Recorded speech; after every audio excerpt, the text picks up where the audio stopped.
In 2020, defendant Brian Koberger in the Idaho 4 case penned an essay for his studies in which he talked about crime scene investigators using things like fiber-free overhauls, booties, and gloves, as well as hairnets, to avoid leaving their DNA and their fibers at the crime scene.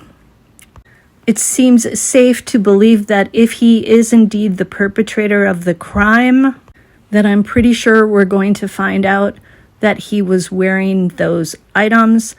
I don't know if they're in evidence or not.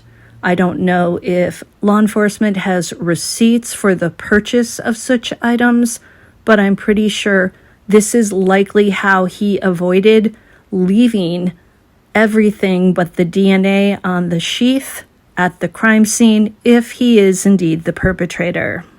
It's funny to think of him wearing, well, it's not funny, actually. There's nothing funny about this case, but it's interesting, I should say, to think of him wearing a hairnet underneath the balaclava black face mask that Dylan Mortensen described the male intruder wearing. Whoever committed this crime definitely went to some lengths to avoid leaving such evidence behind. But the fact that Koberger penned this essay will likely come up during his trial in August of this summer. They say that pride comes before a fall. I have a feeling that all these little breadcrumbs that have been found, the essays, the receipts for certain items, all of that stuff is going to add to the circumstantial evidence and possibly get Brian Koberger convicted of the crime. Maybe he's not as intelligent as he thinks he is.